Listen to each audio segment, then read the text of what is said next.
Okay, and we are back with our live coverage, 2-day coverage of the FPA NorCal Conference here in beautiful San Francisco.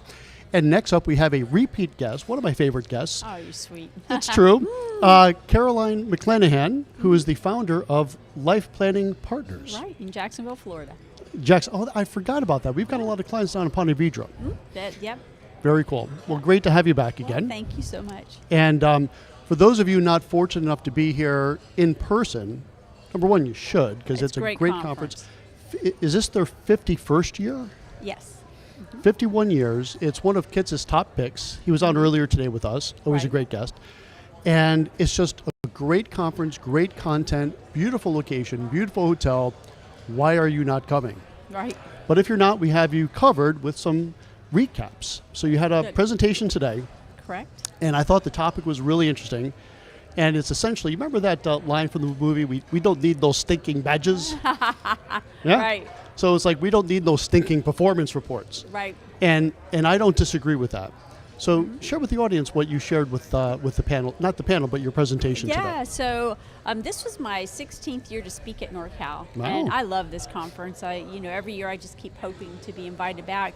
And a couple of years ago I mentioned that in a talk I did a few years ago, it was called Are You Happy Now? And I mentioned that we don't do performance reporting for our clients. And the planning committee this year said, we want to learn how you quit performance reporting. And so that's what the topic was about today. I brought my investment manager from Life Planning Partners with me, and we co-presented. And we explained how I started performance reporting. It's just because everybody does it. Sure. And then through the years, the pain that it was with changes in software and the cost and the time. And then we surveyed our clients, and we found out only 5% of the clients were reading their performance reports. It was like disheartening. So it's like, why are we doing this? And we quit. And so I shared the process of how we kind of educated clients about why performance reports don't matter. And we already were very, very involved in doing comprehensive financial planning, and that's what they loved anyway. And that's what they said, we don't care about performance reports, we want to know whether we're okay. So I shared our journey on how we did that and what we do for clients, and it was a great session, a ton of questions. Yeah, no, I heard some great things. I wasn't able to make that particular one because I was recording, but I heard some wonderful feedback. And I don't disagree with any of that. So I talk to a lot of advisors, I know you do as well.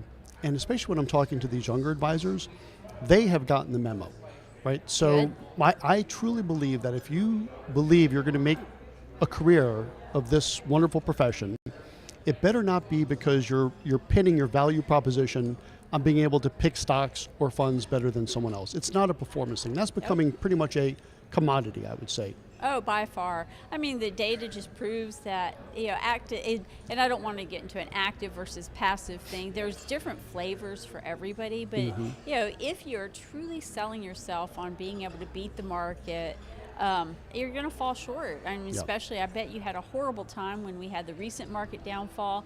And for us, it's crickets, because we do such a good job of educating clients about the behavior of the markets. And we do use passive investments, and we make sure our clients are allocated appropriately between safe and risky assets.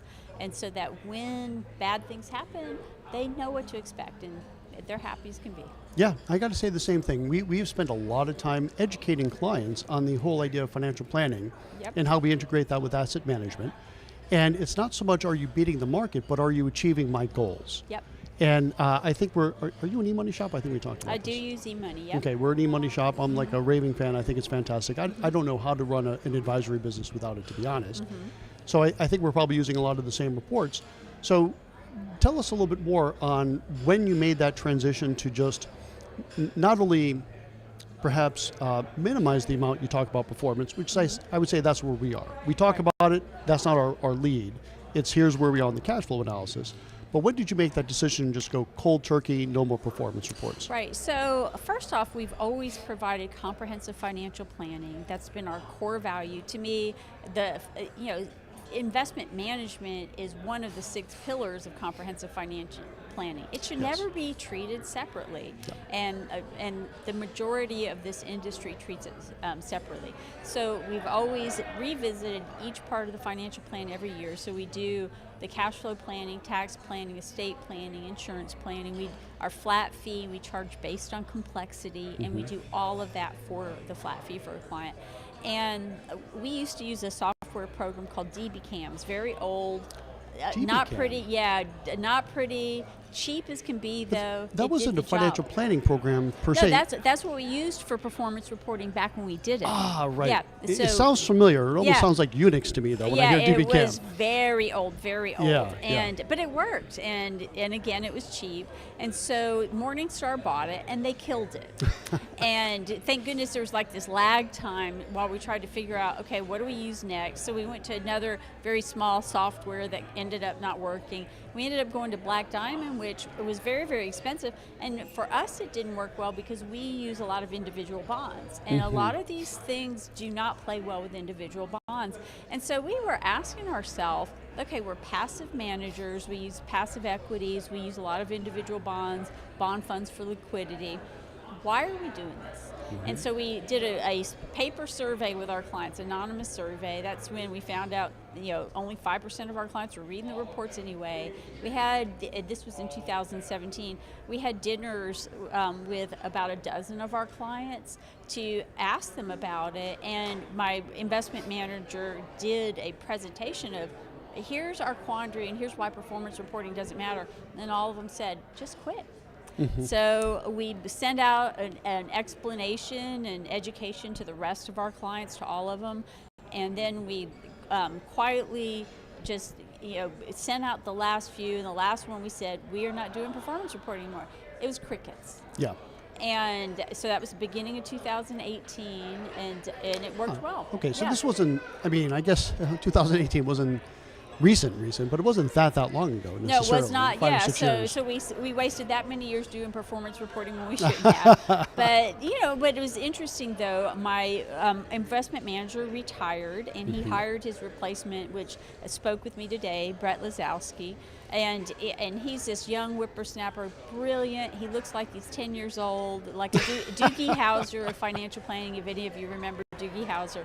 And so when he came on board and Tim retired, he kind of revisited all our processes, and we did it because we had this very long investment review. So we did do a once-a-year investment review to show clients where their allocation is to their IPS, and just do education. But Tim was very data heavy. And then we did another survey. How many of you were actually reading your investment reviews? Well, most of them were, but there were only, it was a 12-page report that Tim used to do. And only 4 pages were being read. So Brett, he skinnied down our investment review, but we also asked, is there anything else about investment you like to know? Well, about 10% of the survey respondents said, where are performance reports? It's like they had forgotten, because now this was in 23, so it's 6 years later or 5 years later, and we found we need to do a better continuing education process. Right. So we did this webinar.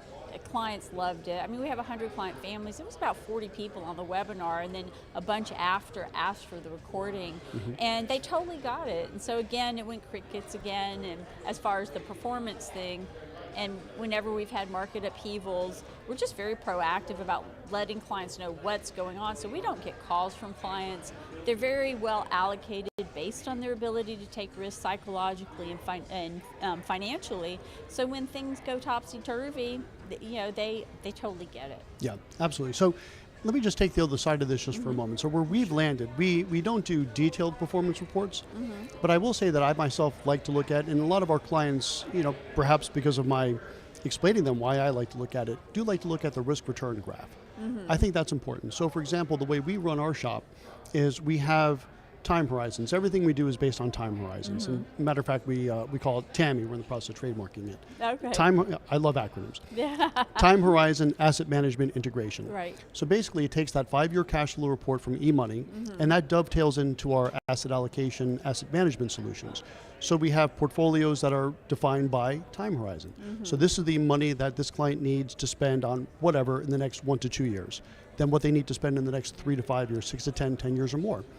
And what I like about the risk return graph is it shows very clearly that the market was down. Guess what? Your 10-year plus took it on the chin. Yep. Right? It's overall getting a higher rate of return over the years, but with higher standard deviation. But your 1 to 2 year portfolio was actually up because of the flight to quality.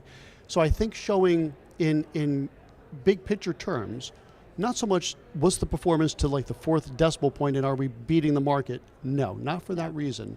But I do like to show performance relative to risk, relative to the benchmark, to help them better understand, internalize the risk they're taking for growth and the safety they're getting in exchange for a low rate of return for safety. Do you do anything for that? Well, what we do is we revisit the cash flow projections and analyze spending every year. And then we do projections based on a very conservative 4 and 6% return of what's it look like.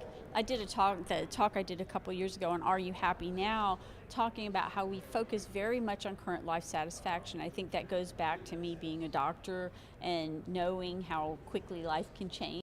Sure. And so we always want to make sure clients are living their fullest life now. And so we plan for those cash flows just like you do, but it's much easier to do a yearly revisit of the spending because you can't really predict the future. We know what their base spending needs are, the needs versus wants, and then we put in all those magical things they want to do, like the world trip on the Queen Mary or whatever, and plug that into those cash flows and show them, well, here's what the projections look like based on these very conservative returns with everything that you want to do, living that quality of life you want to have. Right. So they don't really care about breaking. They know that we're planning their 5-year, 10-year cash flows. They don't really care about us breaking it down the way you do. But so what performance reporting software do you use then? So we do it through Orion. Okay, see, and Orion is beautiful software. It costs a lot of money. Now for us, Black Diamond, based on the old pricing, would be about $70,000 a year. So that's another person I can actually hire, or more profit I have over not having to use a software that really isn't providing any utility to us. Yeah, well, I mean, we get a lot of utility out of it. So we do all of our own trading in-house. We don't outsource anything. We do that. So how do you do your trading then? Like on Wealth Central, Fidelity is our custodian. Oh, I see. Okay, Yeah, so we're yeah. are you multi-custodian? No, we just stick with one. It Got makes it easy. I went down that road and it's like there's no need Got to. it. Yeah, no, for so us we're to do that. multi-custodial, so that way the only way we could trade without a team of button pushers Right. is we put everything into Orion, it normalizes the data, and then we just trade from there.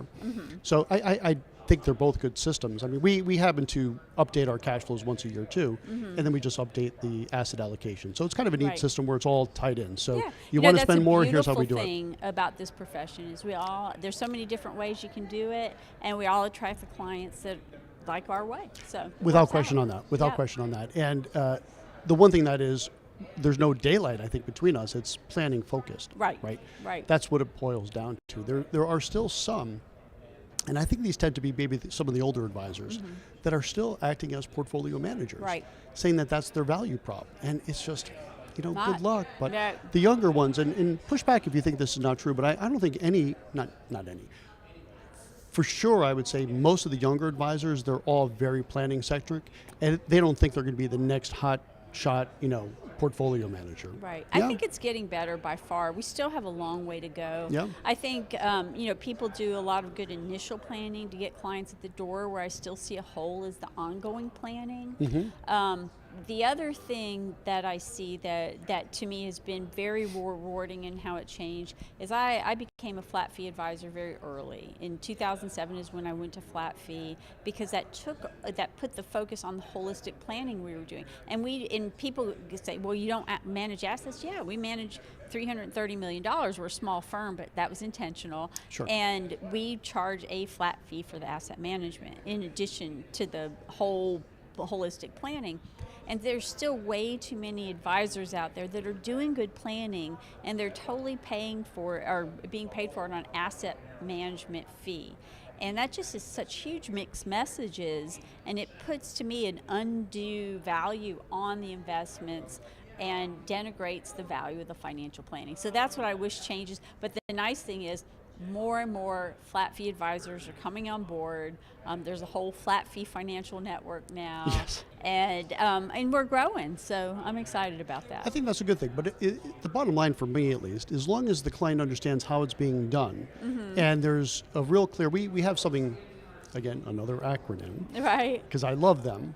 We have something that we call a CASP, which stands for Client Accounts Advisor Services Provided. So it literally details, these are all the things that we could do and what each one of them costs. It's like a menu, like you go to a diner, it's like a menu. Right. And here's what they all cost.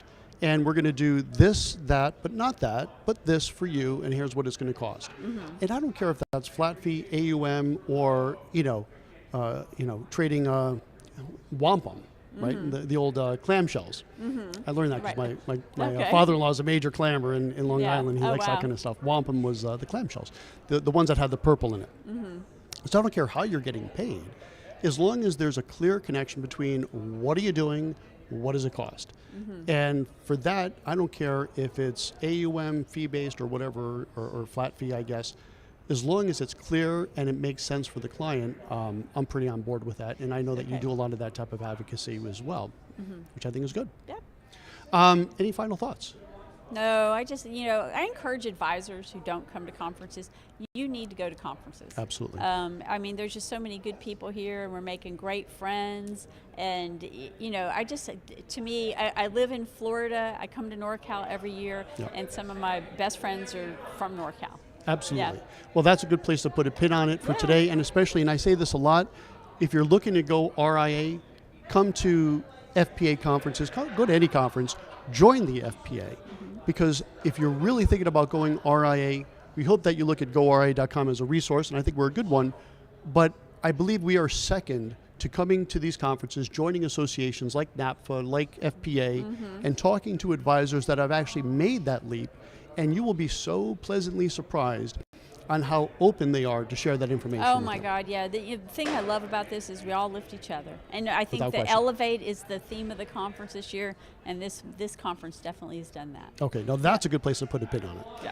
All right, thank you so much for Thank joining you. us My as always. pleasure. And thanks for joining us too. We have one more segment. I'll be back in another hour. Thanks for joining us. Take care.